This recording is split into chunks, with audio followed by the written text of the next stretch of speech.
जब भी आप समाज में कोई नया कार्य करते हैं तो आपको विरोध तो मिलेगा। तो मैंने तो इतना बड़ा कार्य शुरू किया है। मैंने जब उनकी प्रोफाइल खोल करके देखी तो मैं किसी व्यक्ति विशेष का नाम नहीं लूँगी, लेकिन जब उन प्रोफाइल्स को खोल करके देख रहे हैं तो स्वाभाविक ही मुझे कहना पड़ रहा है कि वो सारे प्रोफाइल्स मेल पंडित की। मैं मंडप पर पहुँच गई हूँ और मंडप पर पहुँच करके पूरी तैयारी हो गई है। उसके बाद स्वयं ब्राइड की माँ आती है, बोलती पंडित जी कहाँ हैं। मैंने कहा कि मेरे इन्होंने साथ में थी, इन्होंने बोला कि ये हैं पंडित जी। बोले इनको किसने बुलाया, हम इनसे नहीं कराएंगे, पंडित जी बुलाओ। तो स्वयं लड़की की माँ ऐसा बोल रही है तो स्त्रियां स्वयं नहीं एक्सेप्ट करें तो सोचिए कितनी अंदर तक ये मानसिकता जकड़े हुई है। आप जन्म से ब्राह्मण हैं या सिर्फ कर्म से ब्राह्मण हैं? नहीं, मैं कर्म से ब्राह्मण हूँ, मैं जन्म से ब्राह्मण। इवन मेरा विवाह भी अंतर्जातीय ही है, क्योंकि हमारे वर्ण व्यवस्था मानी जाती है। तो वर्ण व्यवस्था में जो आप कर्म करते हैं उसके द्वारा, तो मेरा कर्म तो ब्राह्मण का ही है, नित्य प्रति ईश्वर की भक्ति और धार्मिक कार्य।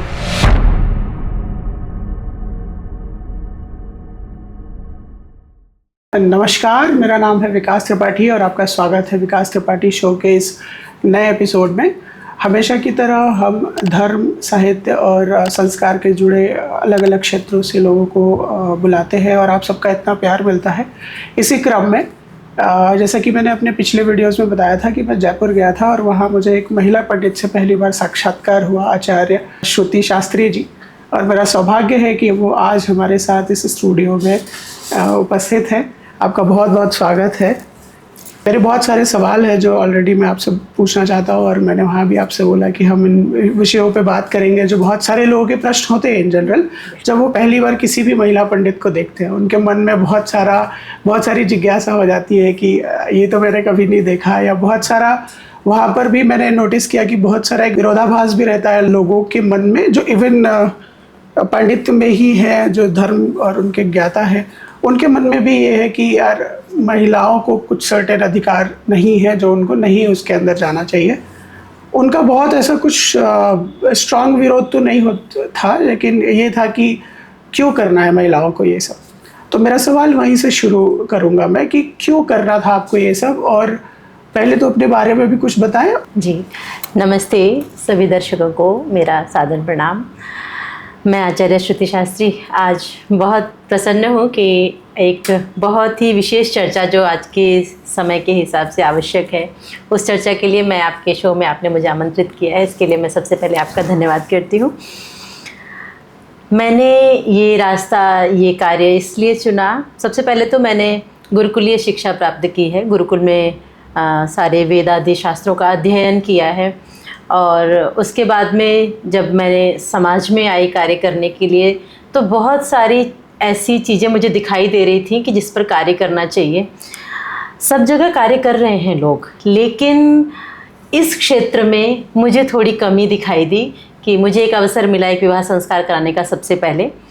तो वहाँ पर जब मेरे कानों में ये बात पहुँची कि पहली बार देख रहे हैं किसी महिला पंडित को, तो मुझे लगा कि यहाँ पर कार्य बहुत आवश्यक है। एक सबसे बड़ी बात कि अगर आप संसार को सही करना चाहते हैं, सारे समाज को, राष्ट्र को सही करना चाहते हैं, तो हमारे शास्त्र में कहा गया है कि यथा नदी नदाः सर्वे सागरे यान्ति संस्थितिम तथैव सर्वे आश्रमिणः गृहस्थे यान्ति संस्थितिम। अगर सारे संसार को आप सुख देना चाहते हैं तो सबसे पहले जो उसकी नींव है गृहस्थ, उसको सुखी कीजिए। और गृहस्थ जो है वो स्वाभाविक है कि आज की जो जनरेशन है वो इन चीज़ों से दूर हट रही है कि गृहस्थ का वास्तविक जो विज्ञान है वो क्या है, हमारा जो वैदिक संस्कृति है गृहस्थ की वो क्या है, ये इस बातों से दूर हट रही थी। तो मुझे लगा कि मुझे लोगों को ये बताना चाहिए।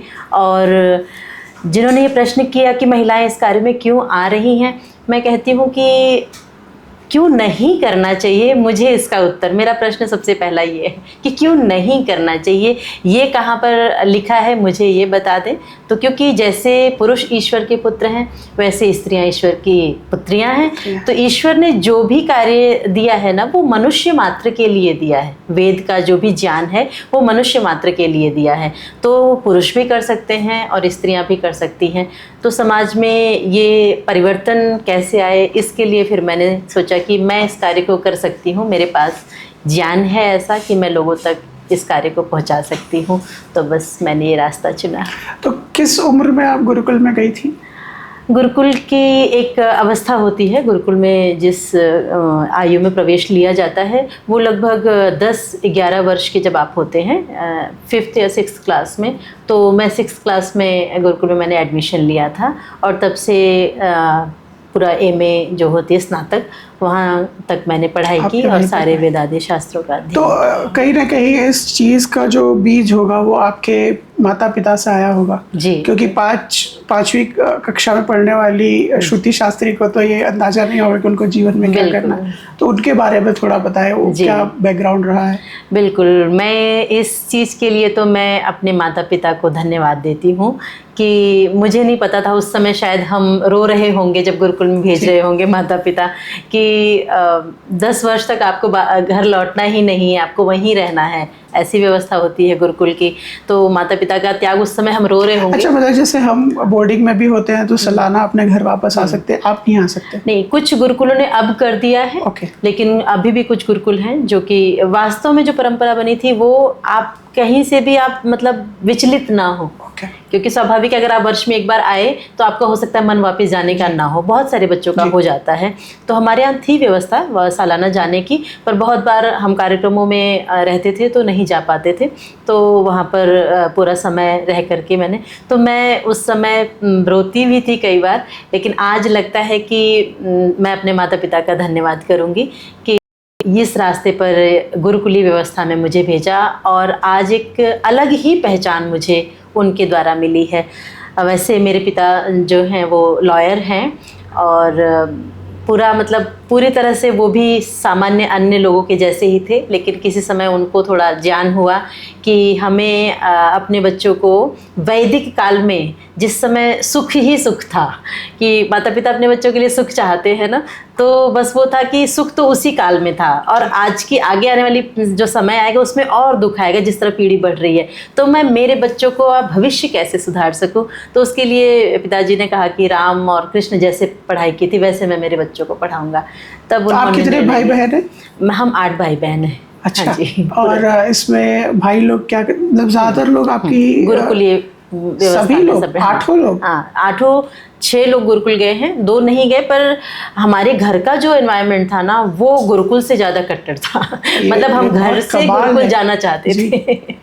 क्योंकि बहुत सारे पंडित जी लोगों को मैं देखूं भी तो वो अपने मतलब पुरुषों को तो भेजना चाहते हैं पर महिलाओं को या बच्चियों को कोई भी नहीं भेजना चाहता ऐसी व्यवस्थाएं में। उनको प्रणाम है मेरा कि उन्होंने इस तरह की बहादुरी उस समय दिखाई। चलिए, तो उसके बाद फिर आपका विवाह भी जो आप कह रही हैं शास्त्री जी से हुआ, तो वो क्या करते हैं थोड़ा? वो भी गुरुकुल के ही स्नातक हैं। हमारे यहाँ परंपरा है कि कन्याओं के गुरुकुल अलग होते हैं और बालकों के लड़कों के गुरुकुल अलग होते हैं। तो जब पूरे स्नातक हो जाते हैं तो पहले तो ये परंपरा थी कि वहाँ के जो आचार्य हैं, लड़कों के गुरुकुल में जो पुरुष आचार्य हैं और लड़कियों के गुरुकुल में जो स्त्री आचार्य हैं, उन लोगों से के द्वारा रिश्ता होता था। माता पिता को तो सिर्फ बुलाया जाता था कि उनके द्वारा, क्योंकि उनको अच्छे से पता है कि किस बच्चे के अंदर कौन से गुण हैं और किस बच्चे के अंदर कौन से गुण हैं, किसको मिलाया जाए तो गृहस्थ अच्छा होगा। एक्चुअल परंपरा ये थी। तो हमारा तो ऐसे नहीं हुआ, लेकिन हाँ, समाज में जब हम कार्य करने के लिए दोनों ही कार्य कर रहे थे तो वहाँ पर परिचय हुआ। तो परिवार से वो भी गुरुकुल के स्नातक हैं, मैं भी। ये बहुत बड़ा ये भी ईश्वर का संयोग है कि ईश्वर का धन्यवाद है कि इतना मैं समाज में इस तरह का कार्य मैंने शुरू किया है। तो उसमें उनका अगर सपोर्ट नहीं होता तो मेरे लिए असंभव था। तो ये बहुत बड़ी चीज़ मेरे जीवन में हुई है।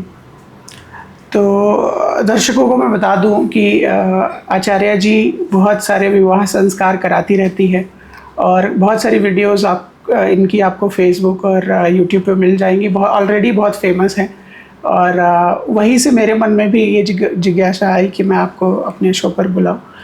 उसी से जुड़े हुए हमारे सारे प्रश्न रहेंगे।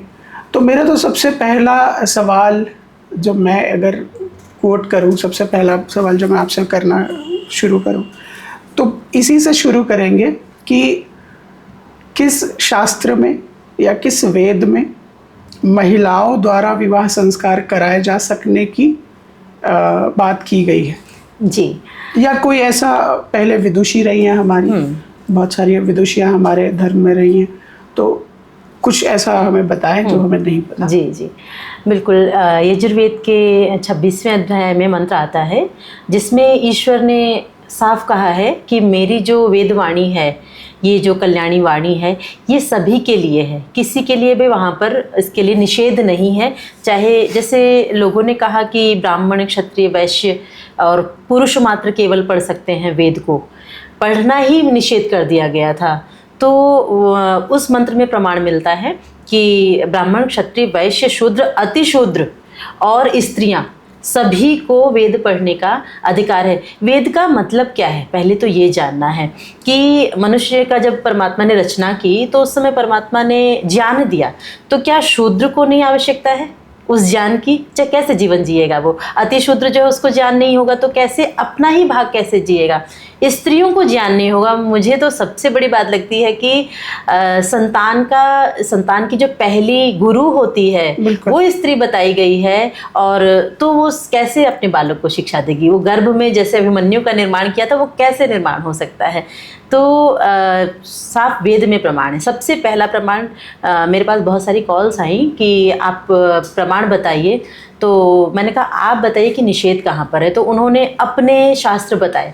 मैंने कहा आप वेद का प्रमाण दिखाइए। तो आज तक मुझे किसी ने वेद का प्रमाण नहीं दिखा पाया कोई भी कि वेद में नहीं लिखा। स्मृतियों में ये कहा गया है, कई स्मृतियों में शायद इसका वो है स्मृति ग्रंथ भी ना, जिन्होंने मनुष्यों ने अपना मिलावट की है वहाँ पर हुआ है ये सब चीज़, जो नहीं चाहते थे, जिनके कारण आज महिला पंडित नहीं है, उन लोगों ने मिलावट की है। एक्चुअल जो हम स्मृति ग्रंथ भी देखेंगे ना, वहाँ पर आपको मिलेगा प्रमाण। तो समाज में जब आप कोई भी पांडित्य कर्म कराने जाती हैं, मुझे लगता है कि सिर्फ विवाह तक ही तो सीमित नहीं होगा, और भी चीज़ें आप घर पे पूजाएं कराती होंगी। वहाँ पर किस तरह का विरोध आपको देखने को मिलता है? कई बार मैं आपके पोस्ट भी देखता हूँ, कई बार वो भी, तो मुझे लगता है कि हाँ, कहीं ना कहीं तो कुछ तो विरोध होता रहता है समाज में इस चीज़ को लेकर। जी देखिए, जब भी आप समाज में कोई नया कार्य करते हैं तो आपको विरोध तो मिलेगा। जब भी आप कोई नया कार्य शुरू करेंगे, लीक से हट करके जब आप कोई कार्य करते हैं, तो मैंने तो इतना बड़ा कार्य शुरू किया है, शायद लोगों ने सोचा भी नहीं होगा।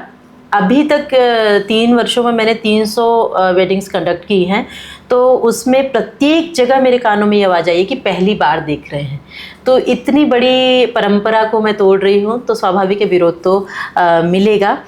और विरोध, जैसे मैंने अभी रिसेंटली आपने मेरी वीडियोस पोस्ट देखी होंगी, जिसमें बहुत सारे ऐसे कमेंट्स आ रहे हैं जो प्रश्न आप कर रहे हैं मेरे से, और मैंने जब उनकी प्रोफाइल खोल करके देखी, तो मैं किसी व्यक्ति विशेष का नाम नहीं लूँगी, लेकिन जब उन प्रोफाइल्स को खोल करके देख रहे हैं तो स्वाभाविक ही मुझे कहना पड़ रहा है कि वो सारे प्रोफाइल्स मेल पंडित की है। तो ये बात मेरे मन में थी और मैं कहती नहीं थी, क्योंकि मुझे इस तरह के विवाद में रहना पसंद नहीं, मैं अपना कार्य करती हूँ। लेकिन जब मैंने प्रोफाइल देखी तो मैंने कहा मेरे मन में जो बात थी ना, और जो है सत्य है, कि कहीं ना कहीं उनके कारण ही आज महिला पंडित नहीं है। आज भी जब मैं साथ में बैठती हूँ, कहीं पर मेल पंडित हैं, तो वो अपने आप को थोड़ा सा समझते हैं कि शायद उनको कहीं पर भी स्त्रियां हैं। मुझे लगता है आप देखेंगे हर प्रोफेशन में तो स्त्रियों को ईश्वर ने ऐसा बनाया कि वो हर चीज़ को बहुत सुंदर तरीके से करती हैं। तो बीच के काल में भी ऐसा ही हुआ, जब मंच पर स्त्रियां साथ में बोलती थी तो कहीं ना कहीं उनकी प्रशंसा अधिक होती थी। तो वो चीज़ें, एक जो मेल ईगो कह सकते हैं, वो चीज़ें सामने आई। तो जो लोग बराबर देखना ही नहीं चाहते थे, वो आज स्त्रियों का उत्कर्ष देख रहे हैं, तो वो कैसे, उनको समस्या तो होगी ही। और बहुत बड़ी बड़ी चुनौतियां मेरे सामने आई, और मुझे दुख होता है कि कई ऐसे मेरे जीवन में घटनाएं हुई जो कि स्वयं स्त्रियां, आपको बहुत करीबी एक बात बताऊं कि मैं मंडप पर पहुंच गई हूं, और मंडप पर पहुंच करके पूरी तैयारी हो गई है। उसके बाद स्वयं ब्राइड की माँ आती है, बोलती पंडित जी कहाँ हैं? मैंने कहा कि मेरे, इन्होंने साथ में थी, इन्होंने बोला कि ये हैं पंडित जी। बोले इनको किसने बुलाया? हम इनसे नहीं कराएंगे, पंडित जी बुलाओ। तो स्वयं लड़की की माँ ऐसा बोल रही है, तो स्त्रियां स्वयं नहीं एक्सेप्ट करें, तो सोचिए कितनी अंदर तक ये मानसिकता जकड़े हुई है। तो अभी विरोध तो होगा, मैं इसके लिए तैयार हूँ। जब मैंने ऐसा कार्य शुरू किया है, बस समाज के जो बुद्धिमान लोग हैं, विद्वान लोग हैं, मैं उनसे निवेदन करती हूँ कि ये कार्य जो मैंने प्रारंभ किया है उसमें सभी का सहयोग मिलेगा, तो ये बहुत बड़ी, बहुत पुरानी जरूरी बाध्यता है, ये टूट सकेगी। बहुत सारे लोगों का प्रश्न होगा, चूँकि हो सकता है कि, इसलिए मैं ये सवाल कर रहा हूँ, बहुत सारे लोग ये आरोप लगा सकते हैं, मैं जानना चाहता हूँ कि आप जन्म से ब्राह्मण हैं या सिर्फ कर्म से ब्राह्मण हैं? नहीं, मैं कर्म से ब्राह्मण हूँ। मैं जन्म से ब्राह्मण, इवन मेरा विवाह भी अंतर्जातीय ही है, क्योंकि हमारे यहाँ वर्ण व्यवस्था मानी जाती है। तो वर्ण व्यवस्था में जो आप कर्म करते हैं उसके द्वारा, तो मेरा कर्म तो ब्राह्मण का ही है, नित्य प्रति ईश्वर की भक्ति और धार्मिक कार्य। तो मैं जन्म से नहीं, कर्म तो से। गुरुकुल की जो परंपराएं हैं उसमें क्या इस चीज़ का भी निषेध हुआ करता था कि सिर्फ ब्राह्मण का ही एडमिशन होगा या बाकी अन्य वर्णों के लोगों का एडमिशन नहीं हो सकता, उनका प्रवेश नहीं लिया जा सकता? जी, जो वैदिक गुरुकुल होते हैं, जो पुराने के समय में जब थे, राम और कृष्ण के समय की यदि हम बात करें, तो उस समय ये चीज़ें नहीं थीं। बीच के काल में ये सारी चीज़ें गड़बड़ हुई हैं। और ये जो आप बोल रहे हैं कि केवल ब्राह्मण के बच्चे ही गुरुकुल में पढ़ सकते हैं, ये बातें बीच के समय में हुई। लेकिन पुनः जो आर्य समाज ने गुरुकुल स्थापित किए, वैदिक गुरुकुल, उसमें पुनः वो पुरानी परंपरा को लेकर के आए। और आज भी सारे तो आपके जो पति है शास्त्री जी, वो भी ब्राह्मण है नहीं, या नहीं? नहीं, वो भी ब्राह्मण, वो भी जन्म से हाँ, ब्राह्मण जन्म नहीं से है, कर्म से आप लोग कर्म ब्राह्मण हैं। हाँ जी, हाँ जी। क्योंकि ये सवाल बहुत जरूरी हो जाता है, क्योंकि ज्यादातर विरोध जो आपको देखने को मिल रहा होगा वो इस कारण भी होता है, और लोग इस तरह का क्वेश्चन भी करते हैं। तो आचार्य जी, हमारी बातचीत के बीच में आया आर्य समाज, आप थोड़ा सा उसके ऊपर प्रकाश डालिए कि आर्य समाज क्या है और आज आर्य समाज में किस तरह के बदलाव लाने की कोशिश कर रहे हैं। जैसे कि आपने बताया कि आप आर्य समाज के ही गुरुकुल से पढ़े हैं। जी, क्योंकि मेरे मन में ये भी प्रश्न था कि चूंकि आर्य समाज का गुरुकुल था, शायद इसीलिए प्रवेश भी मिला होगा।